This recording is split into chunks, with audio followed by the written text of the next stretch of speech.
All right, thank you for coming, everyone. Today we will our continues on the Dao De Jing. Okay, the most important Taoist text. Okay, so we will start from chapter 1.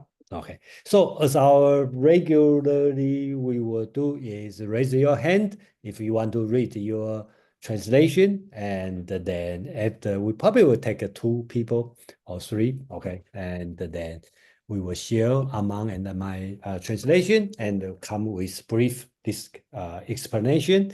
Then after that, we can have some discussion on the chapter. And please limit the discussion within the chapter because we have 37 chapters to go. And then I believe Joe will stay longer, right? If you want. Okay. So if you have the further question to discuss, further subjects, you are welcome to stay. And Joe will host it and then for further discussion. Okay. So let's start it. Kwang, thank you for volunteer. Okay, so I will read the translation by Professor Moss Roberts. Okay, so you're not Stanza reading one. Dr. Eno's? Sadly, I think that Dr. Eno did not translate the Tao Te Ching. Yes, he did. He did. He did? Okay, I Yeah, he didn't know did. that. But I just between you and me, I find out that he probably a little bit immature. Okay, sorry to talk about this. And he probably or he probably not like Dao De Jing that much. So And well, I wouldn't, since I did not read it, I wouldn't trust what you say. So okay. let's go to stanza one, translation by Professor Moss Roberts. The way as way bespeaks no common lasting way. The name as name, no common lasting name. Absent is the name for sky and land's first life. Present for the mother of all 10,000 things. Desire ever absent, behold the seed germs of all things. Desire ever present, behold their every finite course. Forth together come the two, as one and the same, but differ in name. As one, a dark recess, that probe recedes past that portal whence the milling seed germs teem. Thank you, Kwang. We have Joe, please. So we're just starting. Joe, yeah. You want to read? Yeah. So, I'll read the. Joe, we cannot hear you. But you can't. Can you hear me now? Hear me now? Yeah. Yeah, about that. I will read number 1 with that. I mean, Stephen Mitchell. If that's okay. The Tao that can be told is not the eternal Tao. The name that can be named is not the eternal name. The unnameable is the eternal real. Naming is the origin of all particular things. Free from desire, you realize mastery. Caught in desire, you see only manifestations. Yet mystery and manifestations arise from the same source. This source is called darkness. Darkness within darkness, the gateway to all understanding. Okay. Thank you, Joe. Anyone have your version you want to read? Oh, Laura has a hand up. Laura, please. You got to unmute first, Laura. Laura, you're on mute.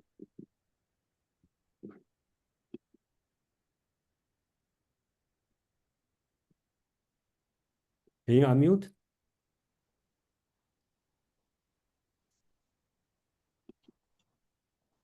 Oh, she may be having technical difficulties. Okay, we have other chance, opportunity. Okay, so let's share. Among, you want to read? Or? Sure. Chapter 1, Observing the Subtleties. The Tao that can be spoken is not the common Tao. The name that can be named is not the common name. Non-being is named as the beginning of the natural world, heaven and earth. Being is named as the mother of all things. Therefore, common non-being is observed in the subtleties. Common being is observed in the Inklings. These two, being and non-being, arise from the same source but have different names. Together they are called mysteries. The mysteries within the mysteries is the gate of all subtleties. All right, thank you, Amam. I think here, chapter one, I can say is the most difficult in translation, and then really depend on how are you going to parse in the word, how you going to read. Okay, so you may see many different kind of translation. I'm not talking about translate to English. Even in Chinese, the interpretation have many ways to interpret. So I'm not here to say which one is right, which one is wrong, but Amang and I just do our best to be consistent. That's the logic that we try to do with other texts, okay, in Dao De Jing. So first, I think the first line should be easy, but the most of translation 非常 okay, a lot of translators eternal Dao and eternal name, and then I will translate as a common Dao and the common name. Okay, so how does the relation between eternal or common? That's another big question, because the word 常 in Chinese, you can call it eternal, unchanging, but it also means common. Okay, like the common life, the common people. Okay, that's doesn't know. So I think it means the common. Okay, so that means that's the only way to read it. That's the way I decide to translate. Second part, a lot of will translate as no name or nameless. Okay, and the name. So nameless is the beginning of the nature world, and the name is the mother of all things. But I think we will pass in a different way. Instead of call it, there's wu ming, that means no name. But another way you can read as non-being is being named as the beginning. Yo means being is being named, okay, being called as the mother of all things, okay? So that's another way to read it. Because the reason is, I think this one is about metaphysics. So when you talk about metaphysics and through all the texts, being and the non-being, okay, yo, wu, these two words has come in very often. For example, on the next slide, okay, so I will say common, which is 常, some people will call eternal. Okay, so common non-being is observed in the subtleties of Tao. Common being is observed in the inkling of the Tao. Okay, so then tell you how are you going to observe, understand the so-called being and the non-being. And of course, other translation will read different way, which means they read yu, okay, as desire. So they will read as no desire and with desire. Right? So then you may see other translation would call it desire or non-desire. But I decide, at least based on my understanding, Dao De Jing doesn't talk about desire. Okay, so it's not the subject, especially in this chapter. I don't see they have the desire, but a lot of people will see that have a desire. But I think that's a different opinion. Okay, so finally, these two. Okay, so I will assume some people will say these two means name and unnamed or nameless. But in my understanding, these two means being and the non-being arrive from the same source, but with different name. Okay, so I think that's logically will match with the entire text. And together we call mystery. And the mystery within mystery is the gate of all subtleties of Tao.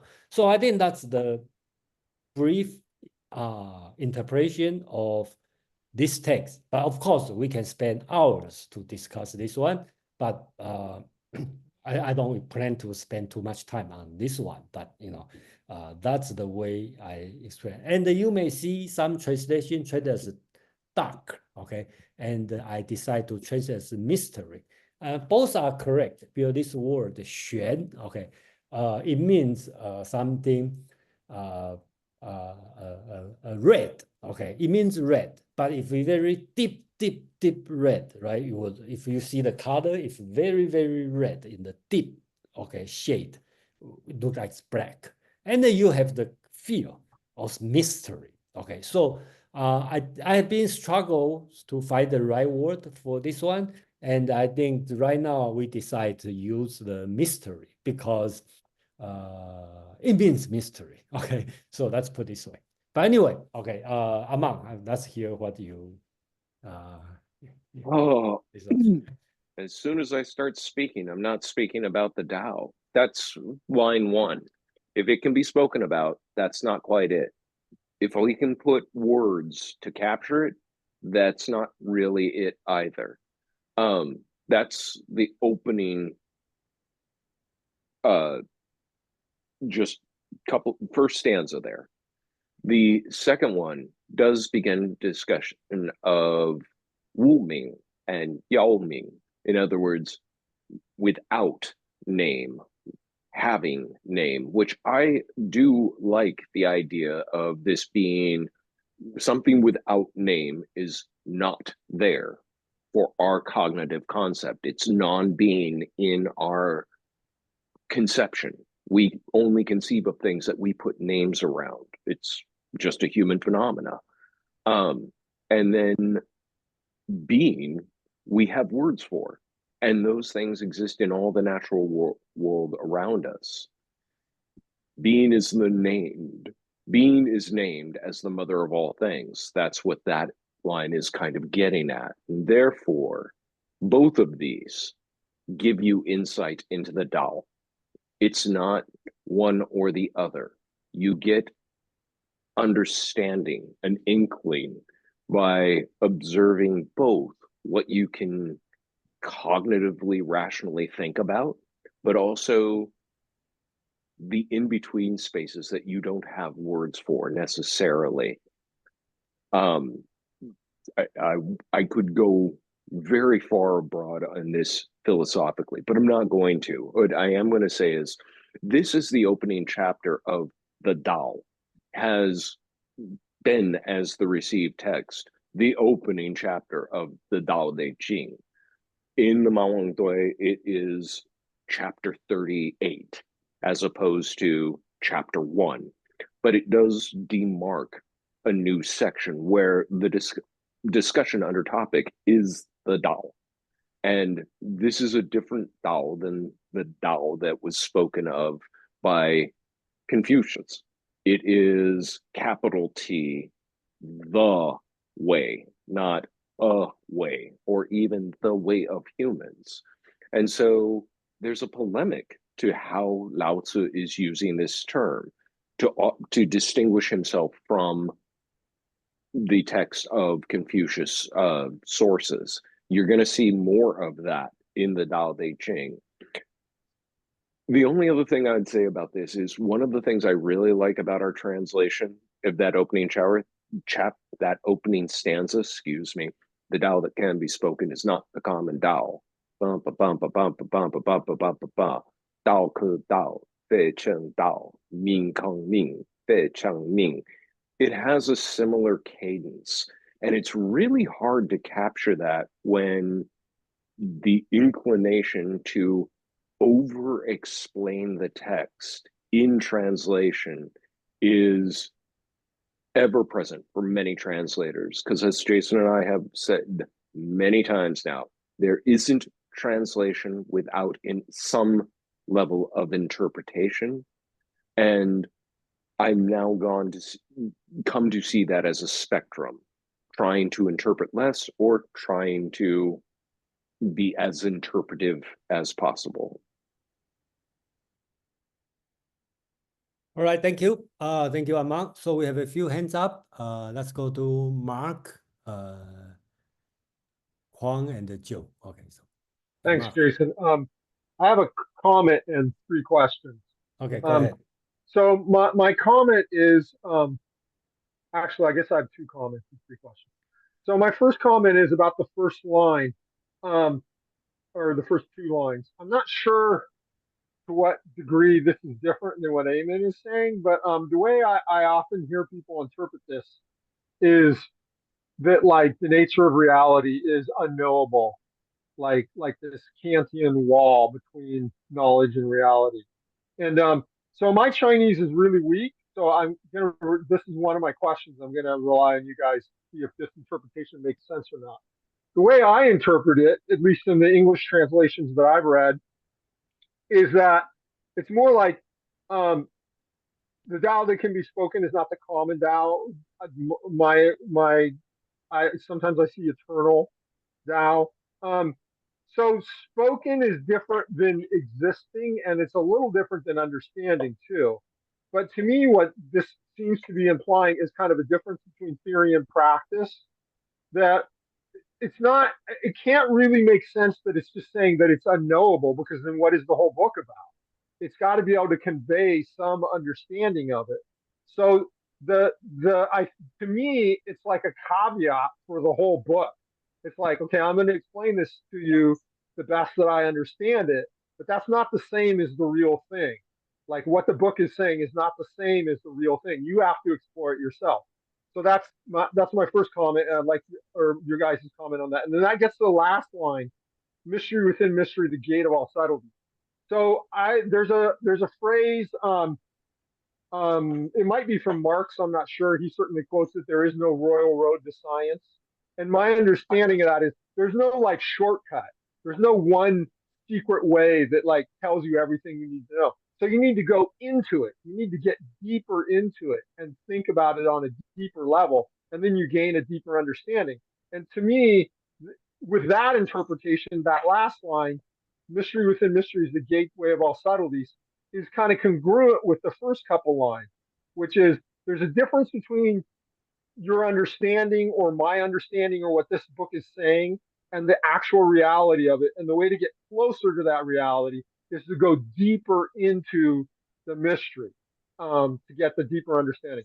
So my first 2 questions are, what do you guys think of that interpretations? And is that, to what degree is it or is not congruent with the original Chinese? And then my third question is, do we want to talk now or at some other point about the order between the Tao and the Day chapters, and why it's traditionally one way and has been, and in ancient times it seemed to have been another way, or what the preference is? So that's my third question. Okay, thank you. Okay, thank you, Mark. Okay, let me briefly respond. I'm not going to say answer, but to respond to your comment and the question. I like your comment a lot. Okay, so nature is and it's open to suggestion. But I think the one thing important to read, especially this text, it's not a teaching. Okay, it's not like a doctrine. Okay, you need to follow. I think this one give you is so-called suggestiveness. Okay, so it's open interpretation. I think that's the beauty of this text, and that's the beauty of our meetup, I believe. Okay, so, and Mark, I also like your question or comment about the mystery within mystery, which it means there are many doors you have to go inside. That's deep go through. I just have to say I like it. And about the order, and I don't think we are going to discuss. Go back to preschool and ask your arts teacher how to fucking draw, because you don't know. I don't know what the hell they're teaching you. Okay, so all right, I think I know him. So anyway, so we're not going to talk about the order of the this one, because what is, and then unless people are interested, but I'm not specifically want to talk about this. Okay, so anyway, I just want to add, I do think his understanding of this as a disclaimer, that has long been what I've said about the opening lines to the Tao Te Ching are the best disclaimer of any author ever to say, look, I'll take a crack at it, but it's still not going to encapsulate. It's not going to encapsulate it. Okay, thank you. Let's go to Kwang and Joe and then Mark. Okay, so. Yes. So the first thing I would like to say about the first stanza of the Tao Te Ching is that the famous warning against intellectual idolatry. Okay, after all, this guy say that the name that can be named is not the eternal name, and after that, we have to read the 80 stanza from him. Okay, so it's a little bit paradoxical. So it is a funny way to just to give a warning about idolatry, meaning that I have found a way to express in words the ultimate reality, but it's not the last word. Maybe someone would find another way to say it, and it would be also excellent too. So that's for one, and I think that it's not for nothing that it is famous because yes, we are human beings. We know how to talk. We know how to write. We know how to create concepts. We should not relinquish our intellect, but our intellect is not everything. So I'm not against that for sure. The other thing, the word Chang, which can be translated as common or everlasting or eternal in the Ma Wang Tui version, which is, I think, the version that is used here. In the Guo Tian version, the character that has been used is not Chang, but Heng, and Heng means eternal or timeless. So it favors a little bit the translation of Chang more as eternal or timeless. I think, at least it's my opinion. It doesn't mean that, yes, answering to Darren Chung, after my speech, I will write the character Hung in the chat. So, and I would like also to mention that why I want so much to mention the timeless or the eternal, because it is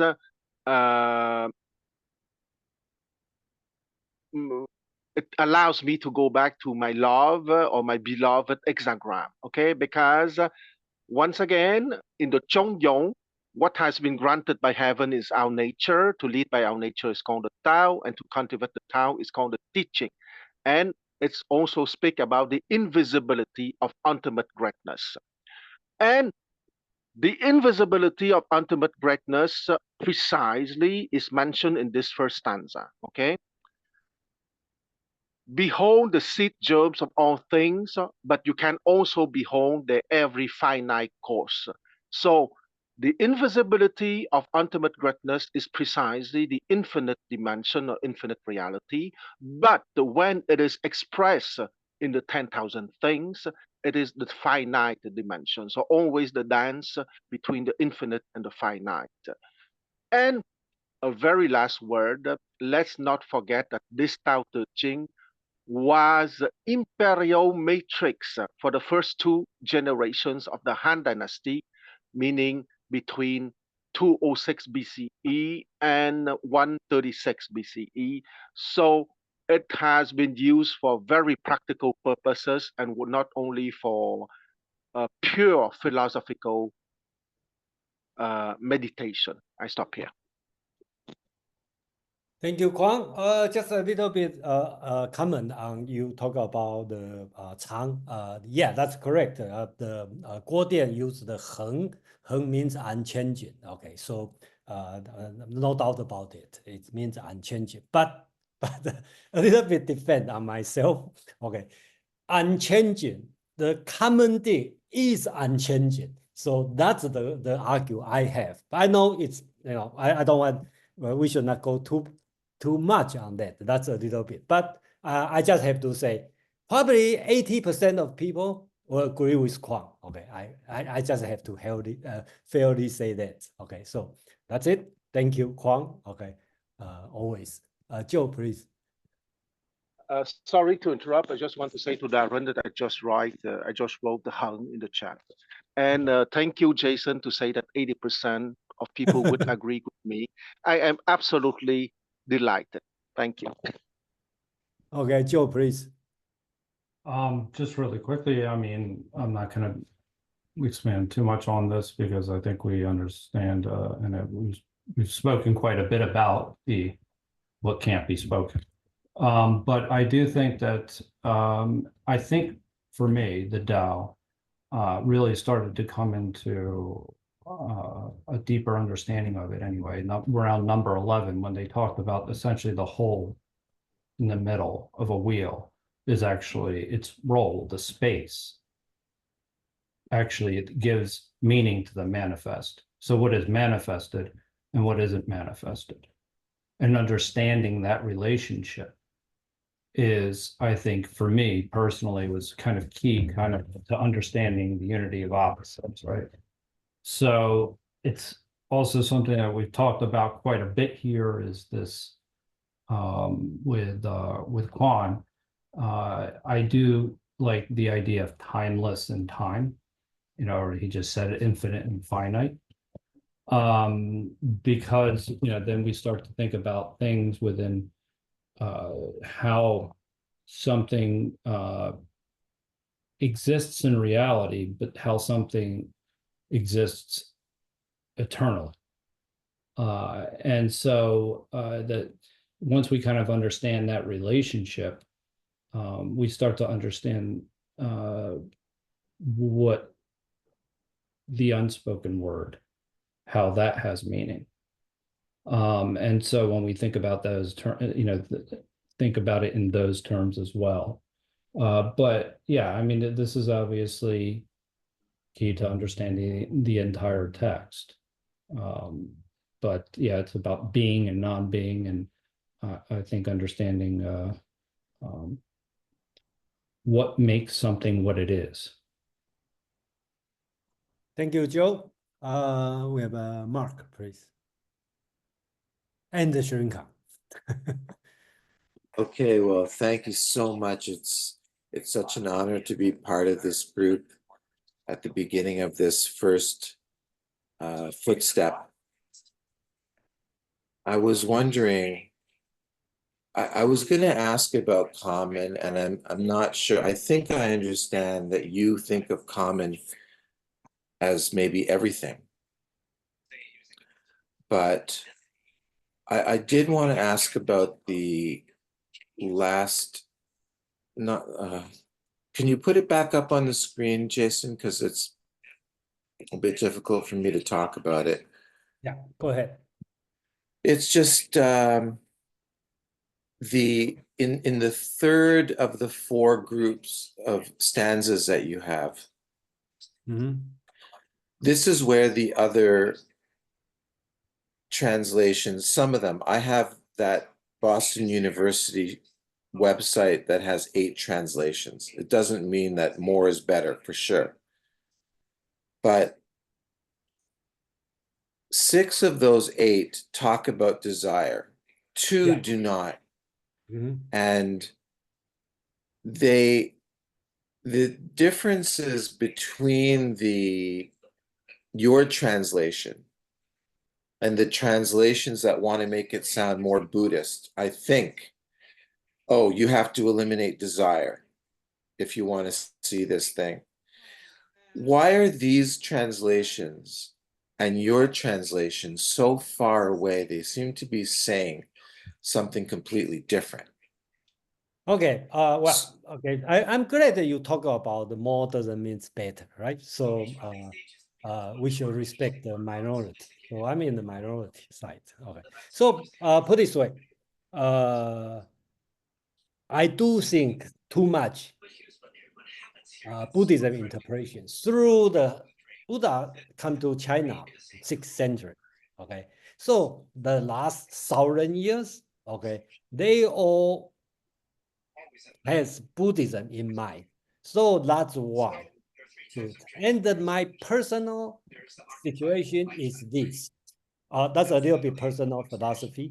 I believe a lot of especially in Asia. People respect the elder, people respect the tradition. So it's hard to say no to your teacher, to say no to your tradition.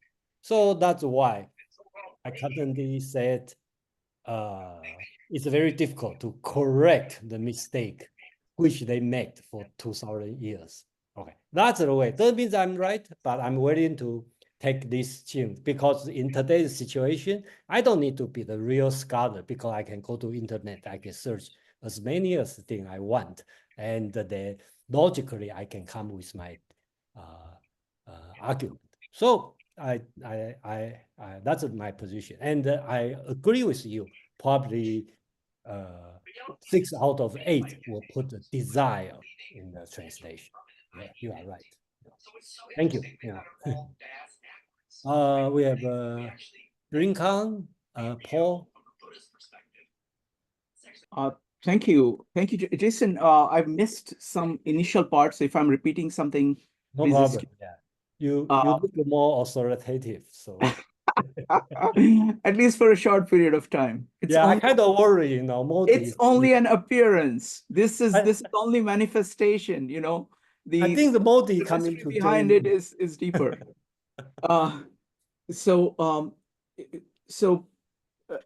I'm looking at multiple translations. You know, I like the you know, the website where I can look at, you know, I'm looking at Derek Lin, I'm looking at Stephen Mitchell, Chia-Fu Feng, and Ursula Le Guin in parallel.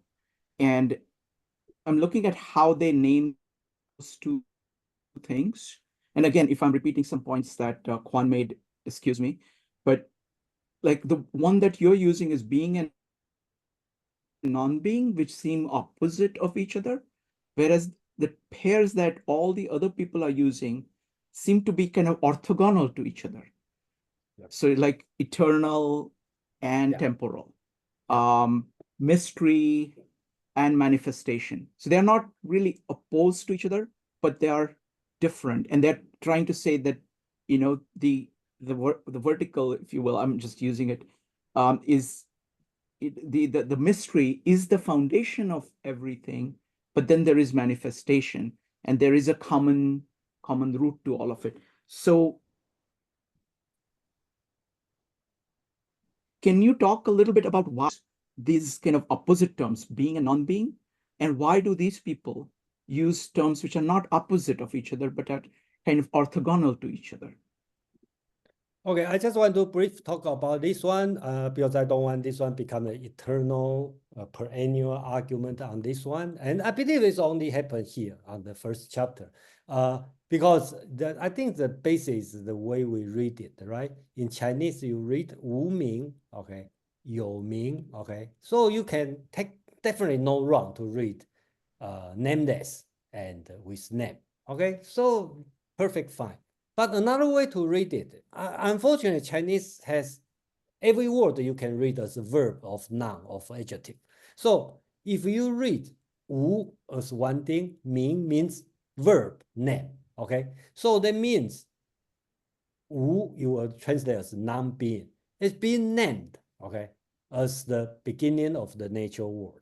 And yo, which means being, can be named as mother of all things. Okay, so that's another way to read it. And the reason, of course, you can choose anyone you want to read. And the way I think is, I want to be consistent for the 81 chapters. So in all these 81 chapters, and then there's a lot of words like wu and yo. Okay, that means non-being and being. I want to be consistent. I think that's probably the reason to do it. And then one thing I try to do is I want to look through the 81 chapter and I want to make sure they all consistent.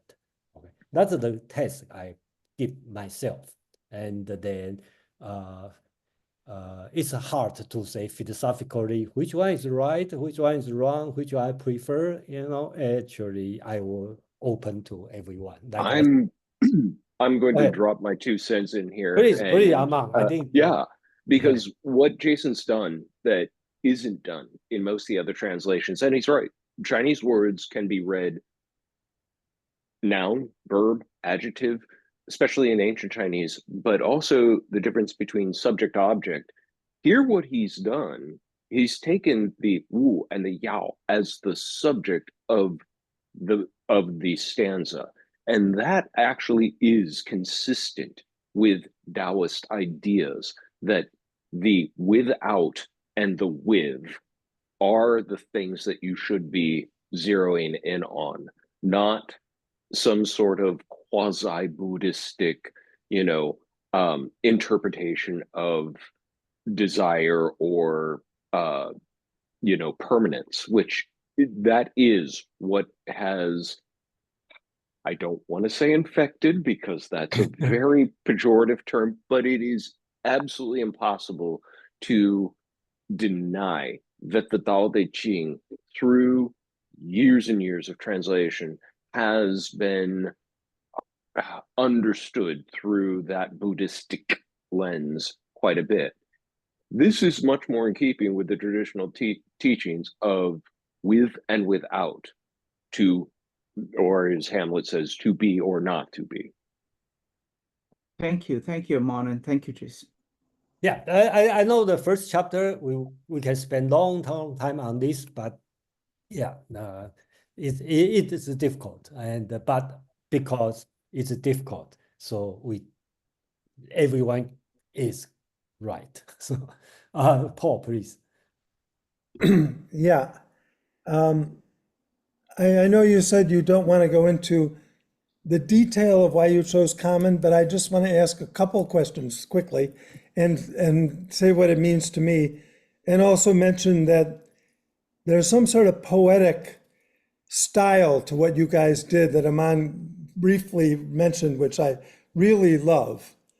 Like, this is sort of inspiring poetry. So just I wanted to say that. But my question is about common, meaning when I think of what common means, I think of common man. So I think of, like, I know this is very Western, like the masses, the common man. I don't know if that's what you mean or that's what ancient Chinese meant. So that's one question.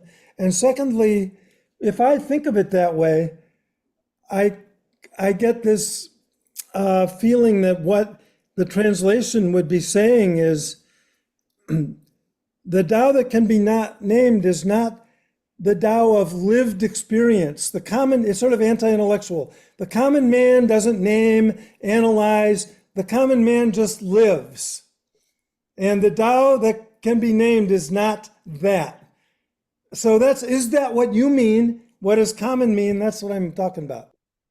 Well, actually, that's what I meant. Okay, so in a way, well, as among everybody all know, there's no way I not being influenced by somebody, right? You either influenced by, for example, I agree. Kwang will agree. He's a little bit biased on I Ching Confucius reading, right? Do you agree, right? So, okay. Everybody has a sort of this bias. So I believe I could be biased on the Zhuangzi's reading, okay? Because Zhuangzi will look at the Tao in the common, okay, in the shit, let's put this way, okay, in the ends, in the thirds. So I do see this way. It's common. It's nothing like high super sage Taoist. I think it's you and me, anybody, even your kids. Okay, so that's what I meant. Okay, and that's why I believe the way to read Tao Te Ching. Thank you for talking about it. Jason, Laura had her hand up in the chat. Oh, sorry. Right now we use raise hand. Okay, so I cannot read. Okay, Laura, please. Thank you for waiting. You need to unmute because last time we cannot hear you. Unmuted. Okay, go ahead. Well, I don't know how many things I've been thinking about throughout this process, but as I keep looking at the last stanza and I keep reading it, I really feel like there's a riddle to be solved that they're giving you about life, the mystery of all mysteries, and he's leading you up to that. You're fed a clue each time about things that you have to think about, a little taste of this and a little taste of that. But in the end, he's giving you just enough to tell you that, you have to figure it all out. And it's a really big and difficult thing to figure out. It's a huge mystery. and you're left like aghast, because you went through this and you don't know anything at the end of what you're really being told. But I'm also astounded because all these translations are so different. And I'm really rocked by it. I don't know where to begin. I got a different book now. Now I have the Le Guin book, different from what I had before, and I'm really enjoying it. But now you've really all have put me in a quandary, and I don't know how to reconcile. And that's also something I was thinking about. How does one reconcile? This is something that one person is to look at, but how about when 2 and 3 people look at it and there's discourse? What happens then with all of this when discourse becomes involved and people begin to share ideas about this? Where does it go? Thank you, Laura. Okay, that's my question to you. And It's you. not a question because I don't think we should reconcile, because No reconciliation. no reconciliation, yeah, because just take what it is, what you understand. You Few accept, years later, you accept it on face value. No. just take the face value. To me, it's fine. And unless other one have a suggestion, And what I say many times, my job here, I just try. Well, chapter 1 will be difficult because I have no way to just present the surface value. Actually, my job to try to present is the surface value. So preserve what the original text is, and then you can have your own interpretation. So that's my job. But okay, but ultimately, I'm curious how the 3 of you sort of reconcile this. But it's okay, you don't have to answer. No, it's not reconcile. I'm not doing like read another 200 different translation, find the best and put together. No, I'm not doing this one. I'm doing try to preserve the original text. I hope the people who doesn't understand Chinese read this one will have the same reaction as the people who read the Chinese. Okay, and then you have your own interpretation. That's my job. I try to do, but I know it's almost impossible. But with so many translations, how can we sit here and look at 50 different translations and know which is the right translation? We have to just go back to the original Chinese to figure that out, which you're doing. I believe. Okay, that's I believe. Okay, our translation is the closest to the original Chinese. Okay. Because if one thing I try to do is whenever I translate as being, I think I will consistently translate as being in the entire text. And I don't see other translator doing this way, and we do this way. So what about the Lao Tse Tung? I mean, who? Lao Tse Tung, isn't it Lao? Laozi. Yeah. Okay. Now he has a translation. He was supposed to be the first, right? He was the first to act. He's the author. That's a traditional. We see him as the author. So that's the text. Author, yeah. Okay. All right. Well, okay, I said enough. Thank you. Nick, please. Yes, thanks. Am I audible? Yeah, please. Oh, okay, thank you. Yeah, I want to get back to the first question raised by Mark H. It's really on the philosophical meaning of this beginning sentence of a classic. Despite of the various translation of words. So obviously this beginning sentence is loaded, just as any other classics. One I can think about is the Republic. We went down to the areas, and people, interpret that forever. The same thing here. There's the added layer of complexity because the linguistic context is different, but nevertheless, so what is being said here? Either you translate the spoken or define, whatever the word you use. The essence is that Laozi, the author of this classic, is trying to articulate that we cannot define the totality of the eventual truth. Yeah, anything we define, we negate. Yeah, just like later day Spinoza, also articulated, any definition we give is a negation of something not being defined. So therefore, whether the common Tao, which means universal Tao to me, or eternal Tao, or eventual truth, so whatever it is that cannot be articulated, logos, defined, spoken. But from there we go on. I think that's what this beginning sentence tells me. Thank you. Thank you, Nick. Kwang, please. Jason, you will be flabbergasted because for a very rare time, I agree with you that there's no need to reconcile because precisely the success of this book, the Tao Te Ching, is precisely to provoke a dialectical process, okay? Meaning a discussion, a conversation for approaching the truth because no one has the truth. The truth is the result of a multi-layer discussion. I stop here. Thank you, Kwang. Yulia, please. This occurred to me when Nick mentioned Spinoza. Is there anything we would say that is not the Tao?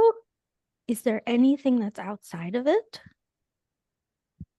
Well, that's an open question. I think everyone probably have a different answer. My answer would be yes, definitely something not Tao. Okay, so for example, you work 80 hours a week and almost kill yourself, try to achieve something, and then you try to reach the top of in the office or grab the most powerful. Okay, all this is not Tao. So at least that's my understanding. Or it's a really unpleasant Tao, that's for damn sure. Well, in Zhuangzi's argument, even the robber have the Tao. Okay, they have the Tao of the robber. Okay, so that's another thing you can learn.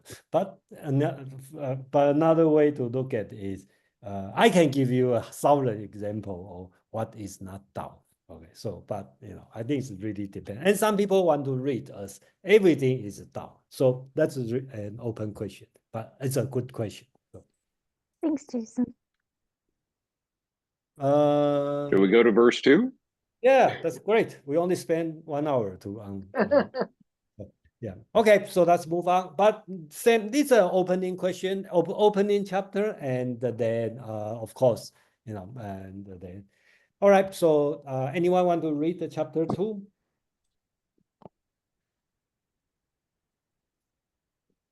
We have Joe and Kwang.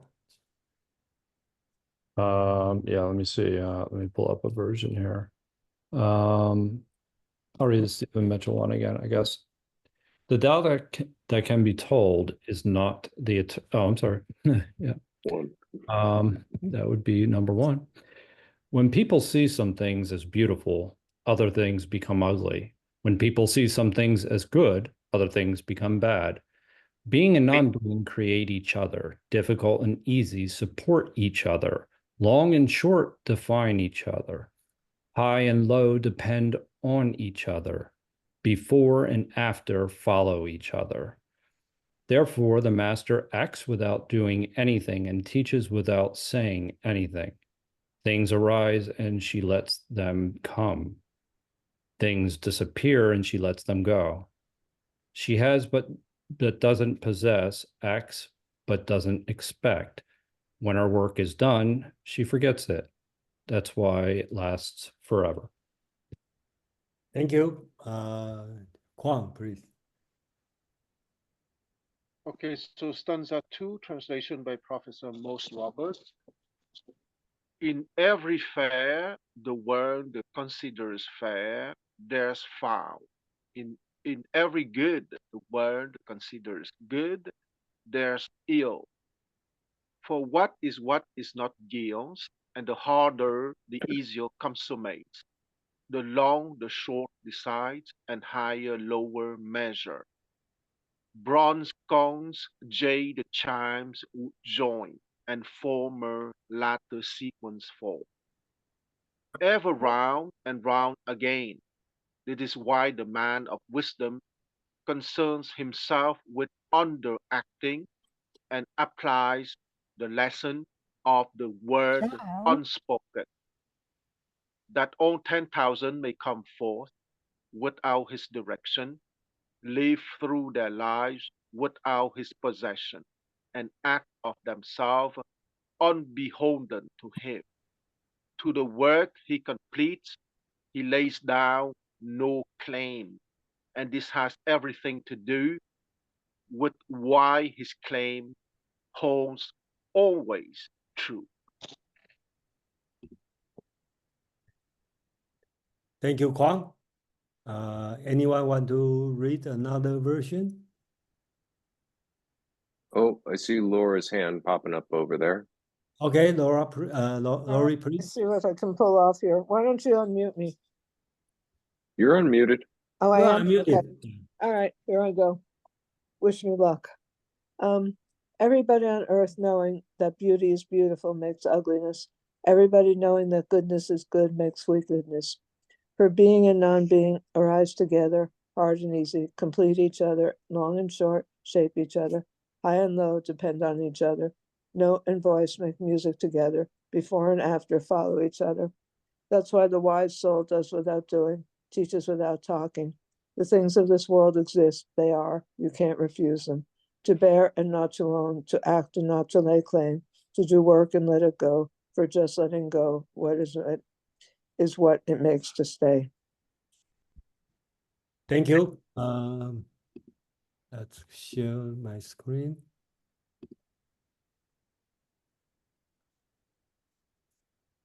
Chapter 2, among. Had to make sure I was unmuted. Chapter 2, Observing the Inklings. When all the world knows what makes beauty, morality, this is the origin of ugliness, evil. When all the world knows what makes good, good, this is the origin of badness. Therefore, being and non-being produced each other. The difficult and the easy are complete with each other. The long and the short are formed within each other. The high and the low are supported by each other. The sound and the voice are harmonized with each other. The front and the back are followed by each other. For this reason, the sage keeps to way, on action, in business and in practices, and practices no words in teaching. He grows all things without rejecting any. He produces them without possessing them. He acts without relying on them. He achieves without claiming them. Because he claims not, he never loses them. Thank you, Amam.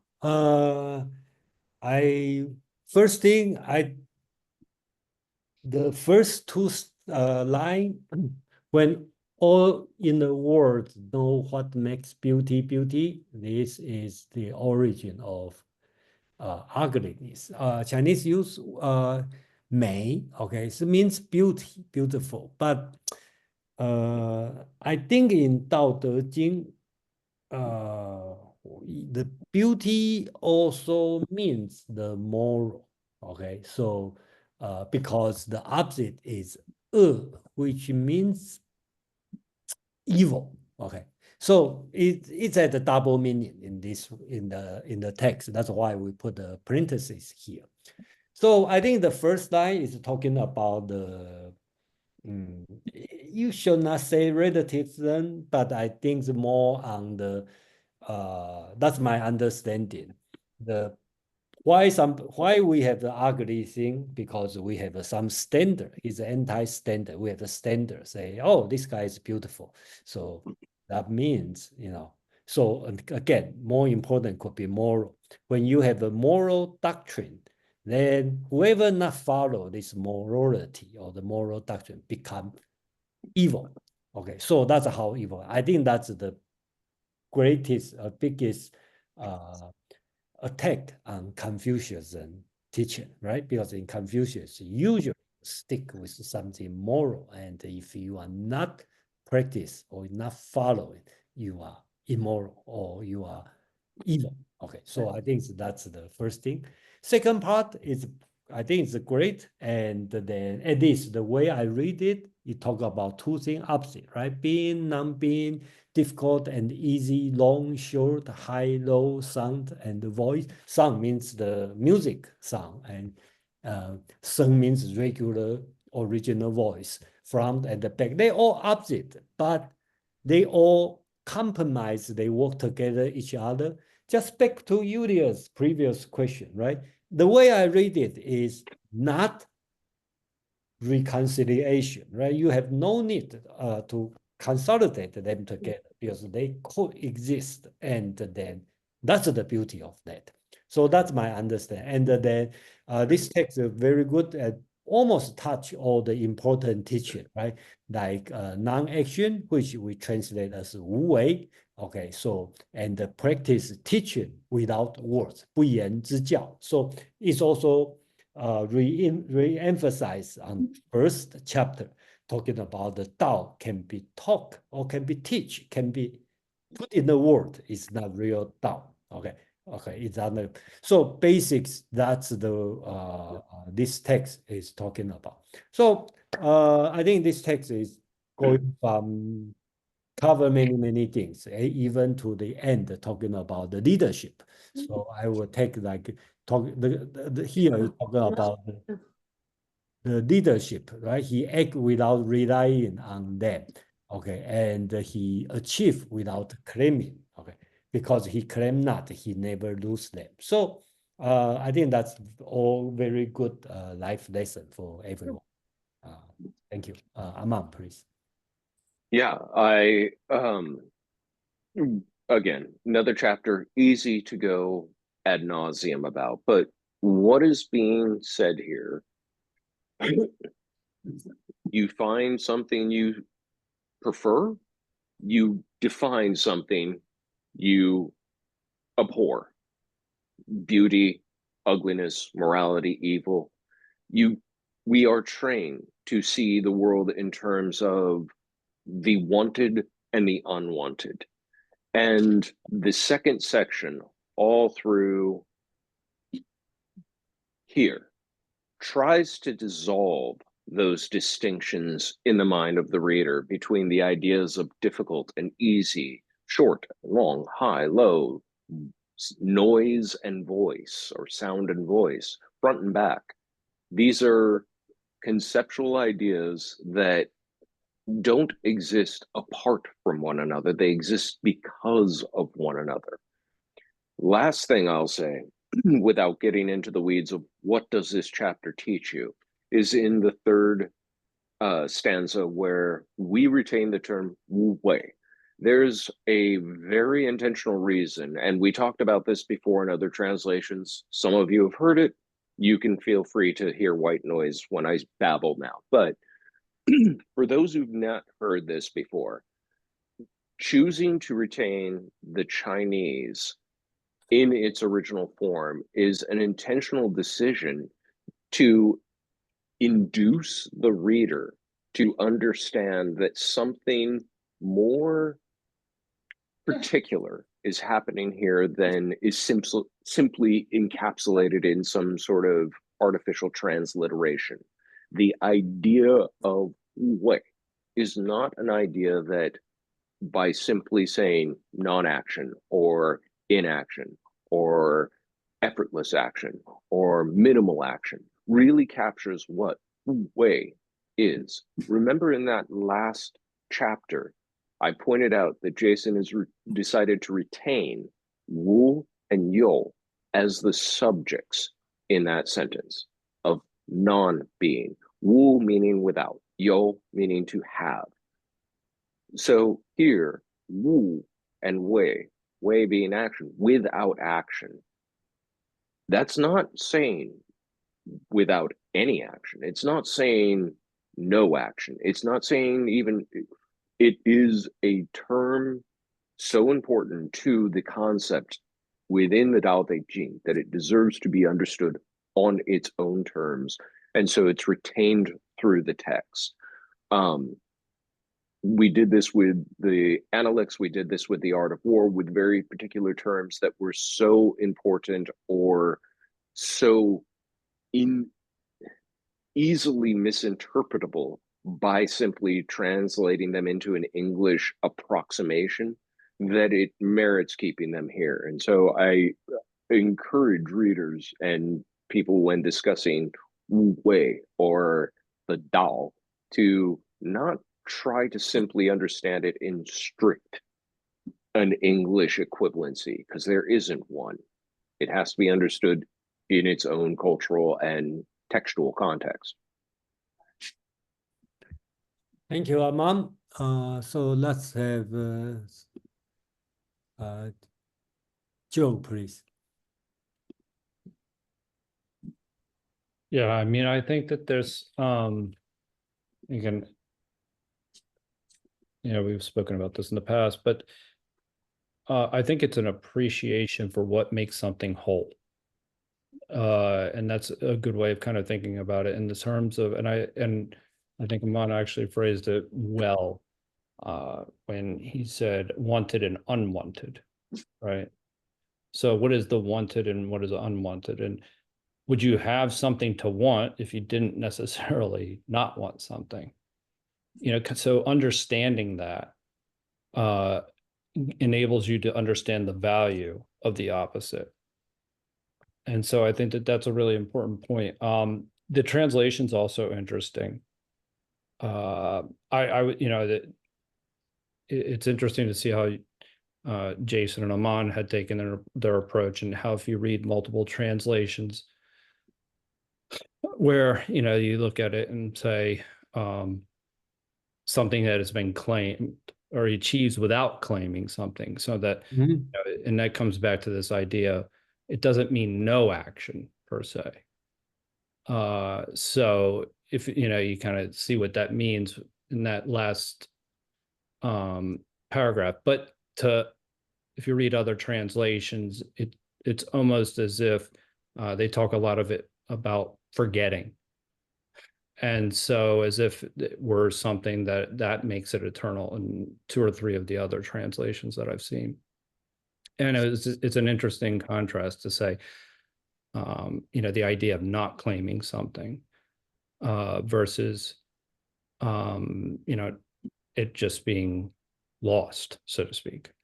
Now, the other is that I would say that this also enables a certain presence to always be, right? Because you're always accepting the present moment by essentially not necessarily worrying about claiming something from the past, so that you're enabled to be, kind of just be, so to speak. I don't know. That's my thought. Thank you, Joe. So you are reading the Stephen Mitchell's? No, I mean, I'm reading multiple translations. Okay, so you talk about forgetting. I believe they translate this word. Okay, as I translate as claiming, not claiming, and Right. I believe some people translate as you be successful, but you forget. Okay, I just have to go back to the Chinese word. 居 means staying, okay, living, residence. So not residence. So to me, you achieve something, but you don't occupy that place, right? That's my understanding. Okay, so that will translate as not claiming. For example, I achieve something, but I don't sit there. Okay, so that's my understanding. But of course, you can translate as forgetting. I forget what I did. So that's the reason. Lose. Yeah, but one is like kind of the distinction I was making is that one is almost intentional. I think it's the intention. Okay, but Yeah. I But think, anyway, that's just a thought. yeah, I'm thinking about that in terms of non-action. Yeah, so that's another way. And the reason I translate is he never lose them. Okay, he never lose them, and because Chinese word use 不去, not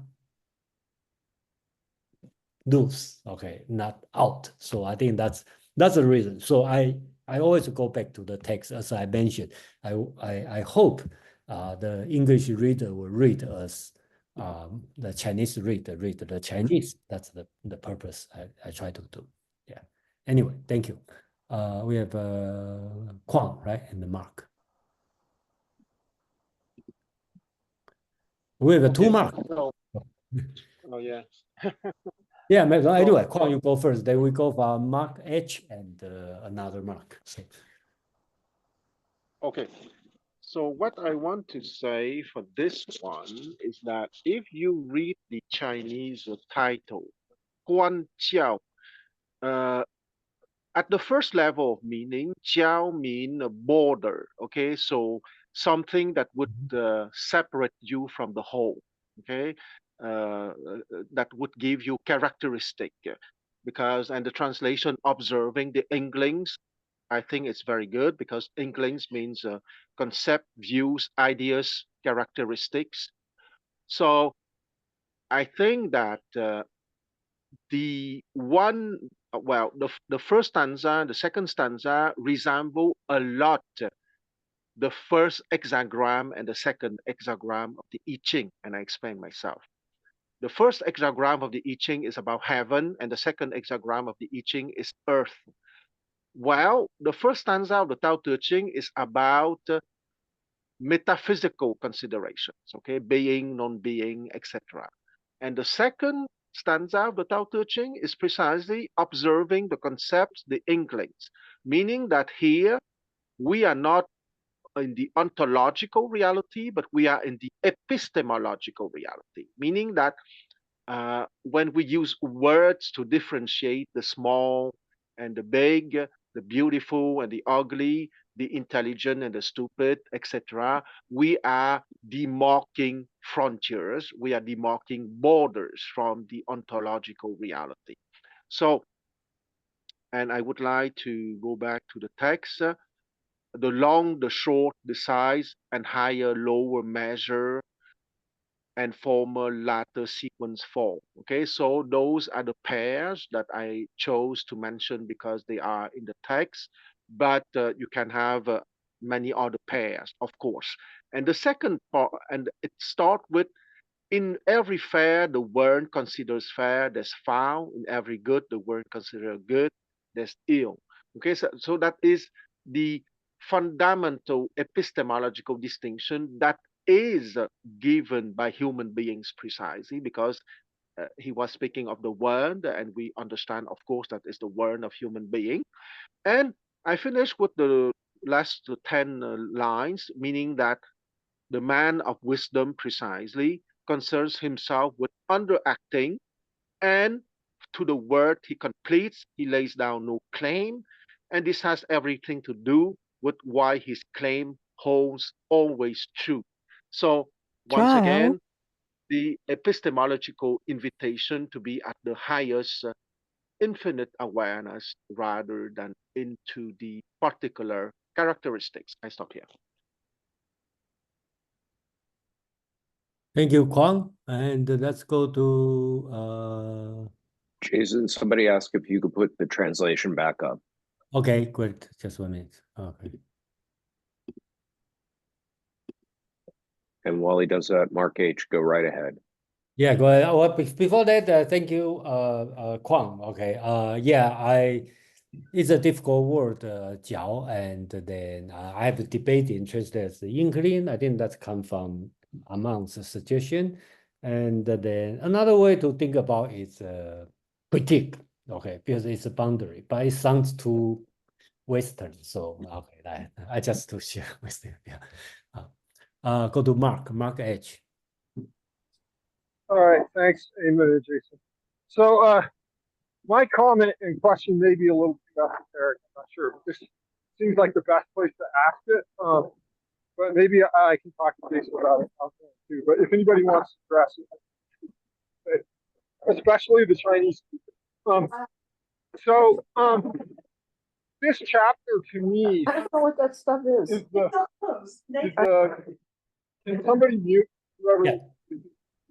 So this chapter to me seems like the clearest manifestation of some kind of dialectical conception in the Dao De Ching. There's a couple other chapters, I think, where it's kind of referenced to a certain extent, to a little more obliquely. But this is the one where I think it's the most clear. My first question, and this is to especially to Quan too, is what are the similarities and differences between the dialectical conceptions expressed in the Dao De Jing versus the I Ching? Like, do you see like a lot of congruency or a lot of separation? And then my next question, which is the reason why I'm asking this, is I'm reading a book now that's about Chinese dialectics, and it's basically asserting that there's a big difference between Chinese Marxism and Western Marxism based on the different ancient dialectical conception. And he quotes the I Ching a lot. There's a lot of quotes from the I Ching in there, but he never mentions the Dao De Jing. So I don't, at least not, I'm about a third of the way through the book. He hasn't mentioned Dao De Jing yet, so I'm not sure. But his major thesis is that in the Western dialectical conception, opposites are, he calls it dichotomous, separated, antagonistic, whereas in the Chinese dialectical conception, opposites are more complementary and cohesive. And he uses a term which I've never seen anyone else use, and I put it in the chat, Hongdian, to describe this relationship between opposites. And I'm wondering if anybody has heard that term before or has heard this concept about the difference between Chinese and Western dialectics. So that would be my second question. That's it. Thank you. Okay, thank you, Mark. And then I probably will not discuss on the dialectic method, compare this one because I become too big a subject, and I try to focus on the text here and Dao De Jing text. Sorry for about this, even it's a very interesting subject, but at least for the within this before the end, during the translation, I try not to discuss this one. Interesting about I Ching. Okay, are they the same or different? Okay, my understanding is the author of Dao De Jing probably don't know I Ching, and because the only know is because it's never mentioned. I Ching never, whoever wrote this one probably never read Dao De Jing because I don't see they mention each other.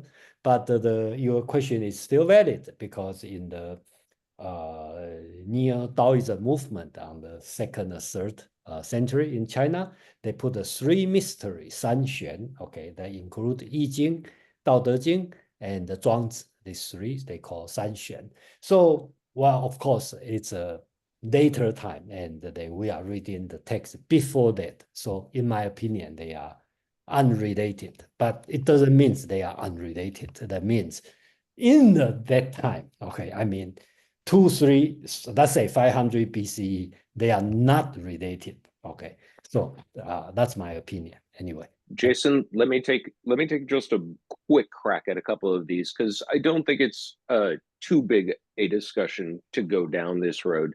The question of how does this relate to the I Ching indirectly, but in the same way that famous Alfred Whitehead quote, all of Western philosophy are footnotes to Plato, really all of the East Asian philosophical tradition, thinking tradition, are footnotes to the I Ching because it was the first among classics, as the quote goes. So there are aspects from the I Ching that this draws from. I'm not going to sit here and go, hexagram by hexagram to point that out.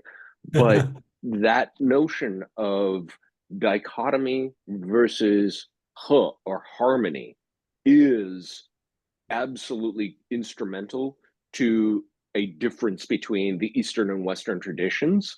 And I would just add as a footnote to that, where do you think Hegel got the idea? He and Schopenhauer were some of the first consumers of Chinese text in a European field. And lo and behold, we get Schopenhauer's pessimism and Hegel's synthesism. I'm not calling plagiarism, but they certainly weren't getting fact-checked closely. Well, okay, thank you, Amam. Yeah, okay, that's okay. Let's go to Kwang and Joe. First, I would like to offer my heartfelt thanks to Amans having called out the Hegel who dared to call Chinese civilization a non-developed civilization, and he copied the main ideas from Chinese civilization. So thank you very much. That being said, I want also to say that for answering Mark's question, and it's a small development from Armin's answer, but I promise it will not last more than 2 minutes. The I Ching is made by two books, okay?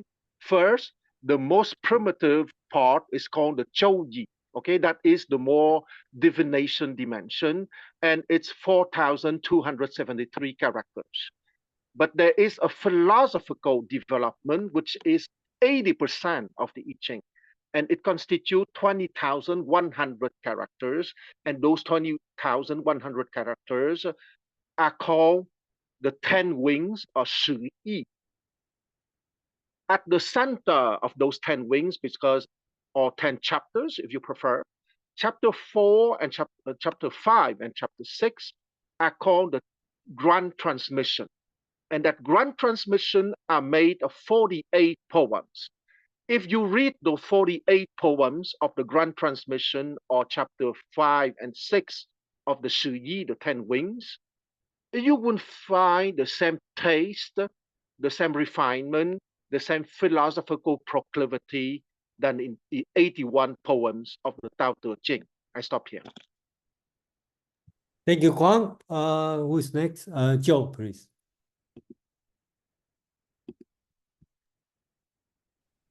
Just really quickly, I think this is it's kind of worthwhile to mention at least too, by identifying opposites and how that enables a certain harmony, in the sense that if your desires, when you desire something and you're not getting what you want, then you appreciate what you do have. And then so there's this element of appreciation that is developed, and that there is a harmony in that, because then if you are in a position where you're not getting what you want, you think about what you have when you get it.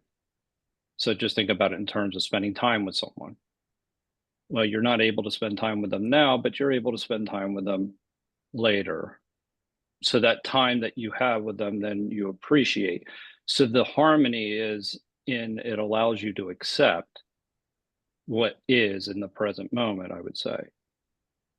Because there's this, yes, I'm not getting what I want, but if you always got what you wanted, then that would not necessarily always be healthy. So what it is that it's very much, I think, in a terms, I look at this not totally dissimilar to Stoic philosophy in the sense that, like Epictetus, don't, accept things as, essentially as they are, don't wish, things to be different than they actually are. So, because then you're moving against, the nature, I would say, or the world, so to speak. So anyway, I just think that that's when you're looking in terms of opposites, that's how that can create a certain harmony between the two. Thank you, Joe, for your interpretation. Jesse, please. Yeah, I was wondering if you could talk a little bit about the historical context of this as related to Buddhism in China or Asia. I know that's probably a large. I didn't mean to ask too open. I'm not trying to be open question, but more. I'll give you the 30-second thumbnail. Okay, great, thanks. This came first. There was no Buddhism in China. A couple hundred years later, Buddhists show up. A couple hundred years after that, Taoists realized Buddhists weren't just foreign Taoists because they'd been in dialogue for so long. And over the next several centuries, you get the advent of Chan Buddhism, which, as Professor Edward Slingerland has been famous to say, is really just Taoism in Buddhist drag. Wow. Talk about a long ancient history. That's amazing, man. It's amazing. Thank you. You're muted, Thank Jason. you. I Yeah, think thank you were you. saying Mark. Yeah, Mark, please. Another Mark. Great listening to everybody. I was wondering about the first two lines, Jason and Aman, and about the force of the word when. You know, especially the second line made me think, you know, when Okay, are we supposed to understand this in a very temporal way, that there's going to be a time, or there was a time, or it was always the case already? If you think about Kant, you know, we already have a sense of right and wrong, and we're all born with it. So does that mean that badness, according to your translation, was already there from the beginning? Or is it really imagined as being something that takes place in time? I think that's an excellent question. I agree with you. That's an excellent question. So let me, before Aman, I will let you answer this. Oh, go ahead. I'm thinking about, according to Mark's criticism, I probably should translate as if. Okay, probably make more sense. Okay, Aman, I will let you. Oh no, I do like the word when here, because when indicates a sense of temporal impermanence. And that's very important. I think it's part of this. When the world knows what makes beauty, when there's a consensus on this, that's when we get what's ugly. But that consensus changes. And that's why this being temporally impermanent actually is significant, because tiny feet were beautiful in the late Song dynasty, and all the world agreed on that, and those big floppy feet were therefore then ugly. That didn't make them right. It was simply a consensus, and a major perversion. But I do think that it's indicating that the world, the desire to form this consensus is one of the things that actually hampers that sort of Kantian natural sense of good and bad.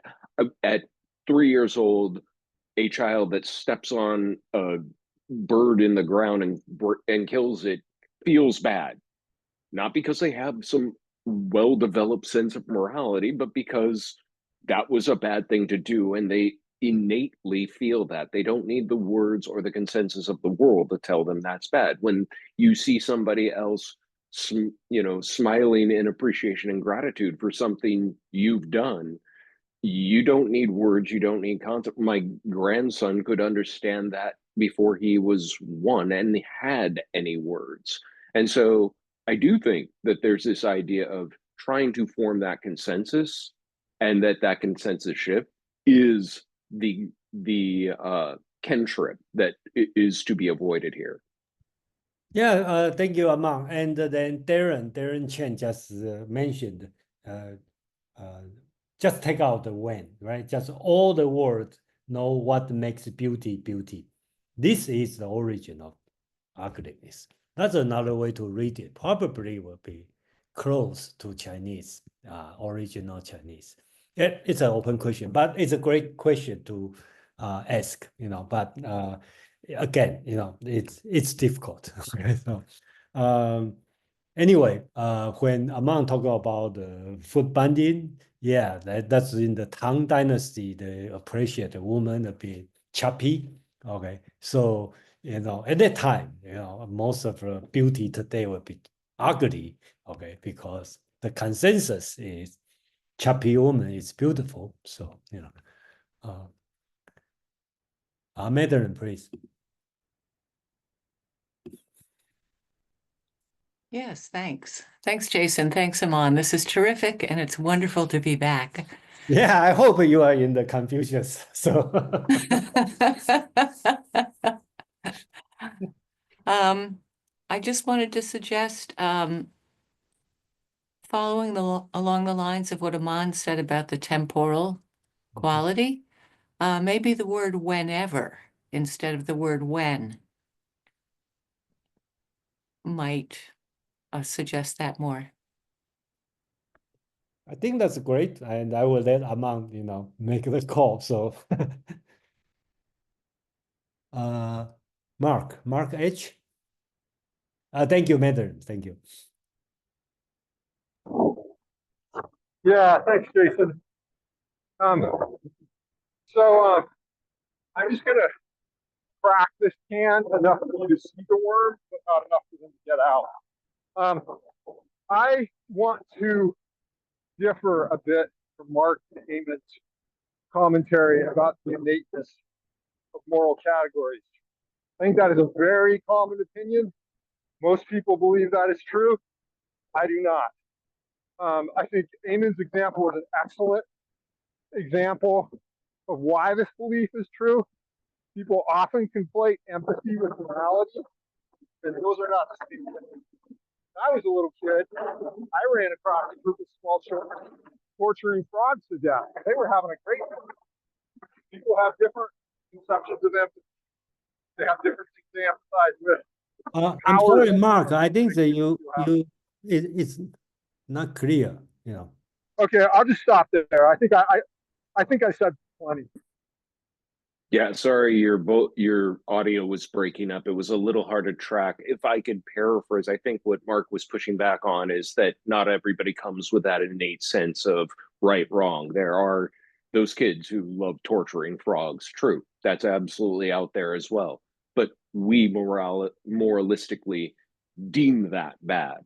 And my point was less about, what is considered good or bad, and just that a sense of it exists in humans independent of articulation of it, even if they don't necessarily agree what it was. Thank you, Aman. So let's move on to the chapter 3, which is not long. Okay, so anyone want to read?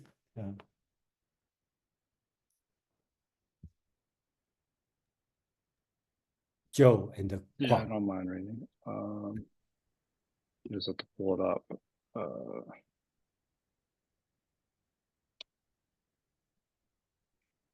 Yeah. Okay. Let me just. I'll just read Stephen Mitchell tonight.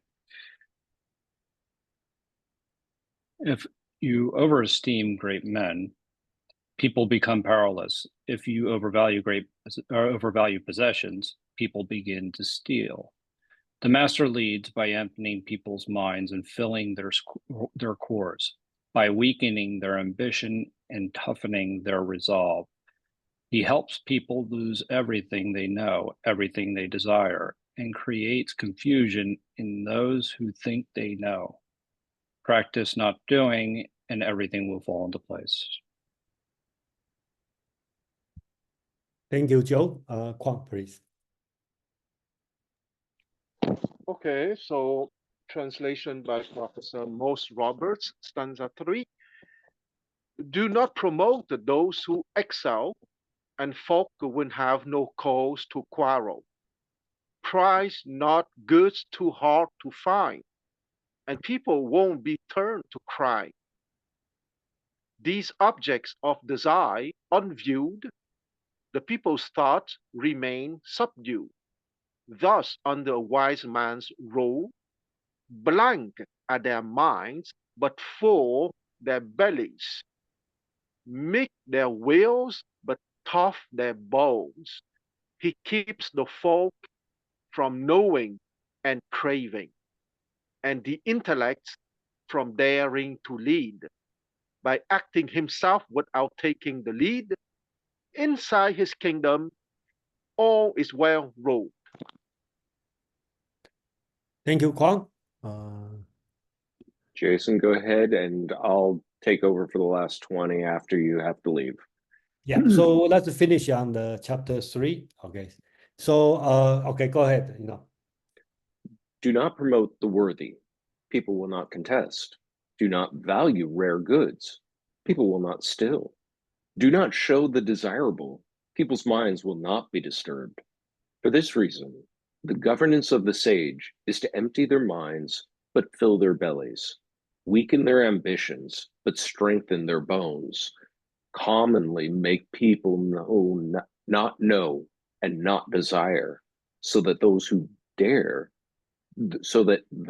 know dare not interfere. Practice Wu Wei, and nothing will be ungoverned. Thank you, Amam. This one is very political. I will read this one, totally political advice to the prince, to the leader, right? So it's the first line, first three line in English is very anti, or especially first line, okay, do not promote the worthy, people will not contest, right? So you have the civil exam, people compete, okay? So this kind of thing, Laozi, I'm not trying to say his Taoism is right or wrong, practical or not practical. That's what is said, okay? Not promote worthy, then people would not contest. And do not value real good, right?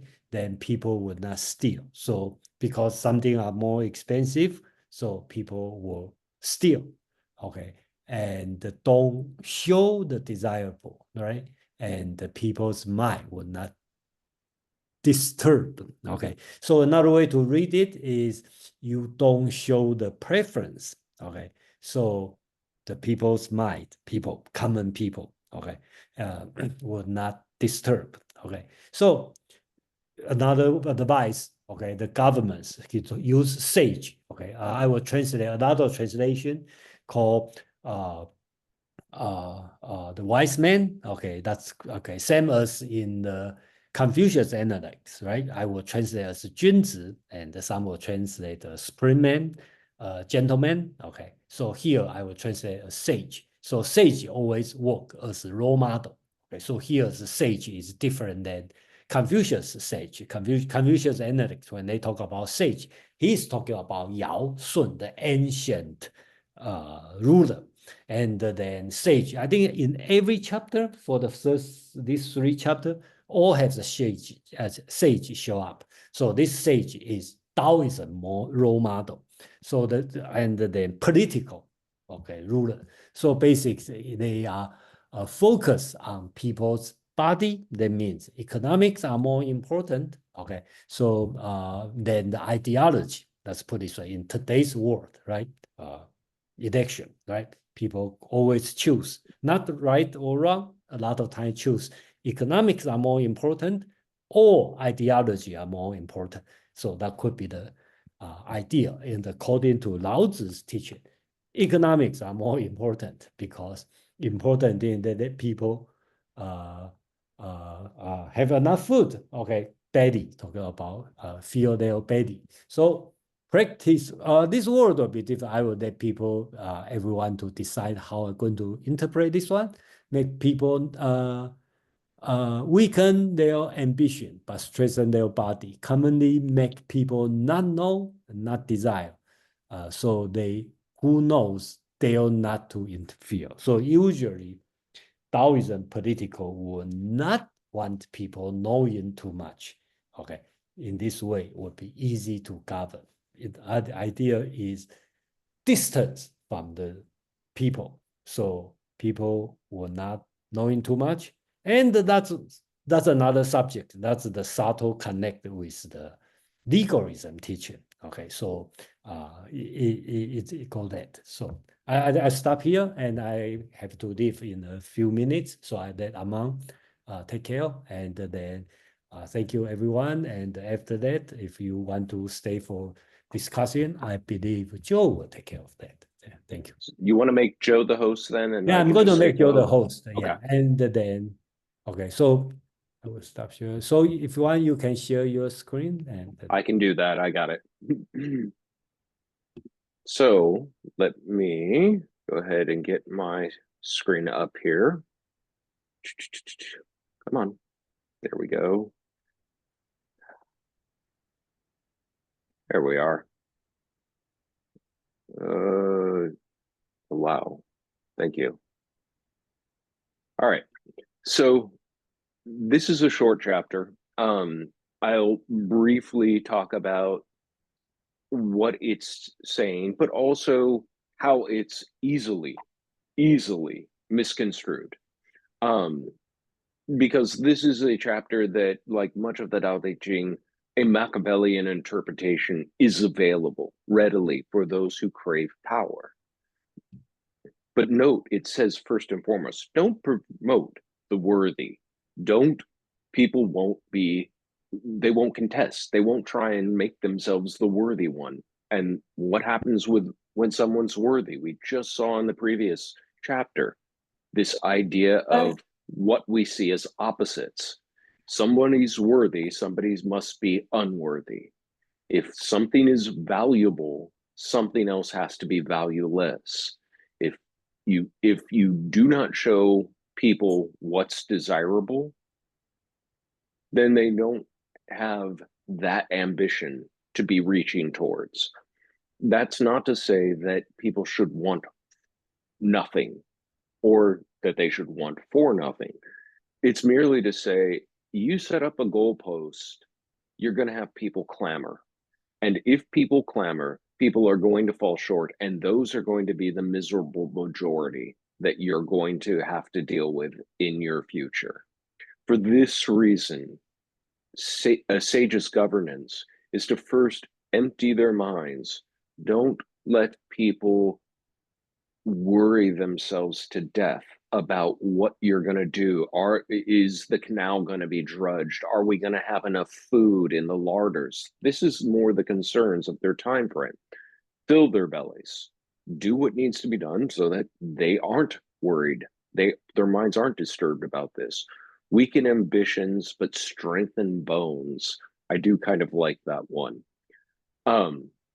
Commonly make people not know and not desire, so that those who know dare not to interfere. If you are one of these people who's actually seen, oh, I could do these things, you should have a reticence to action. That's part of Wu Wei, is a reticence to action, not absolutely inactive, but deeply thoughtful enough about it that you not only know when to take action, but more importantly, you're brave enough to not take action. So that's kind of what this gets at. Now, the idea of simply empty people's mind, keep them dumb and fed, that's an available interpretation of this. Bread and circus is available, and it has been used that way by people in the past. I don't think that's what Lao Tzu was aiming for, but I can see where people got that idea from. All right, Jason is gone, so I'm going to MC. I will first go to Joe for comment. Yeah, I mean, I can appreciate too where people could, take a more, let's just say, well, as you said, Machiavellian approach. But I look at this as there are a few different ways to weaken ambitions, right? And so weakening ambitions, I would say there's one by doing it by keeping people ignorant as to what it is that they could have or could imagine having. But I look at it as something as kind of tempering desires. And if you look at it as tempering desires in a healthy way, I would say that that's aligned with knowledge and wisdom. So the idea that you can achieve knowledge, right? But that's just a how. But this idea of wisdom is to know what is really worth pursuing and what is not worth pursuing.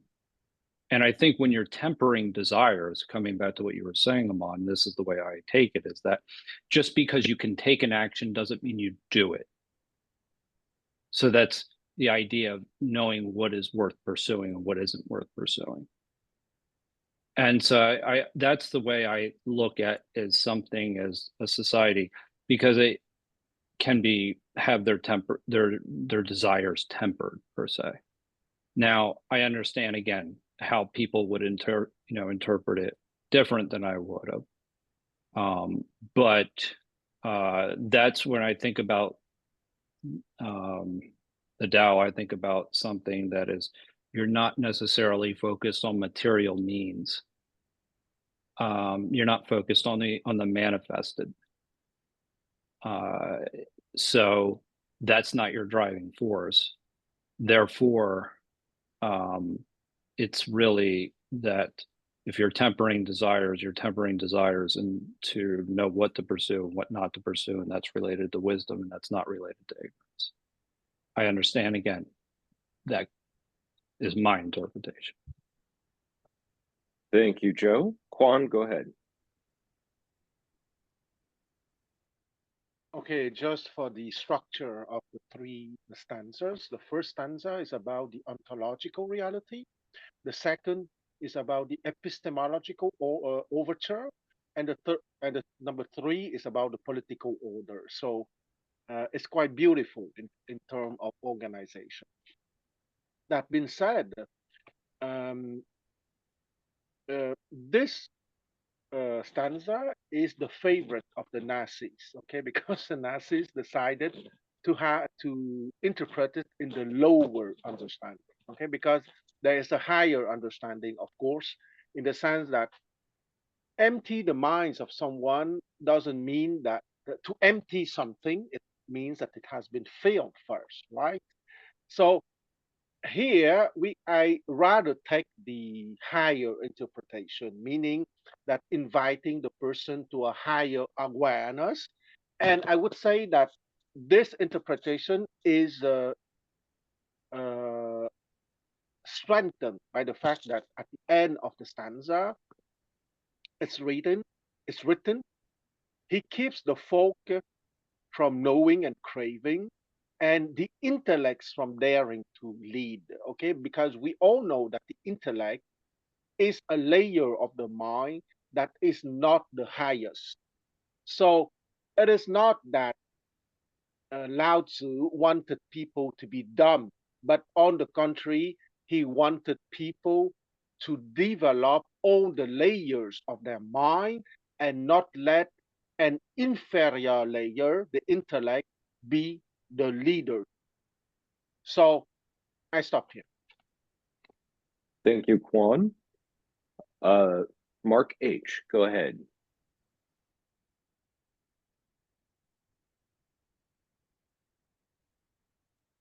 Yeah, thanks, Eamon. So I have a question for Joe and Quan. Interpretation. Does interpretation mean the practical value that you get from the text? Does it mean the practical value that the author got from the text? Does it mean that the value the value that the author intended to convey? Are those three things the same, or are they different? That's it. Thanks. I didn't see whose hand went up first, but Joe, go ahead. We'll just go in the order you answered Well, before. I mean, so it's my personal interpretation based off of,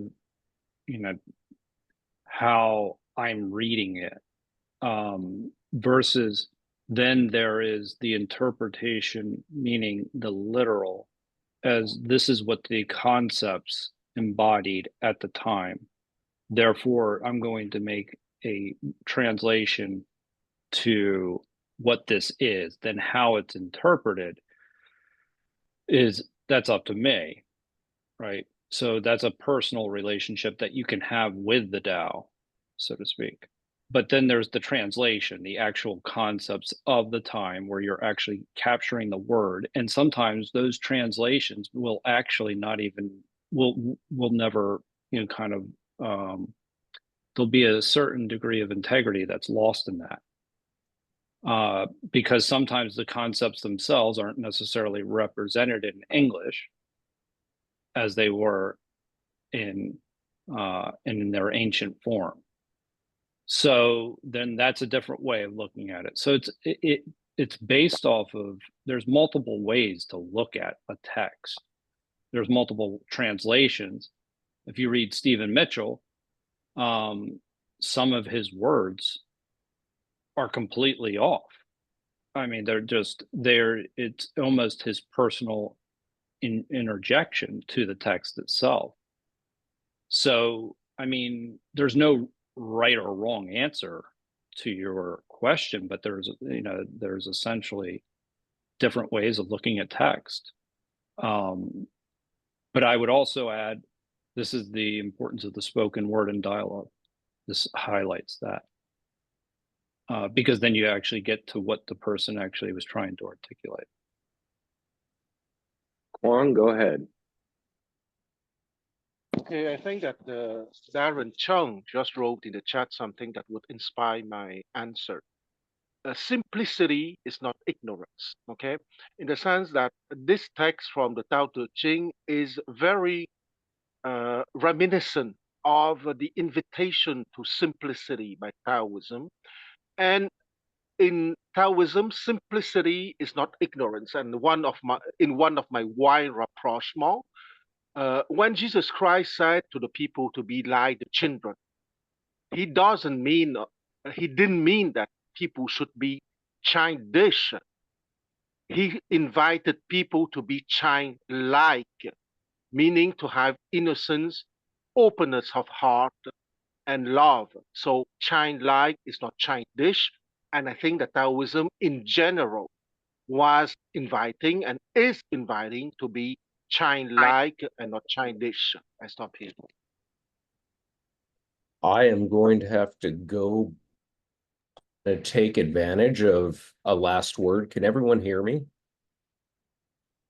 Yeah, okay. My earbuds just died, so I didn't know if the mic here is picking up. I would treat chapter 3 as Lao Tzu's argument against reality television shows.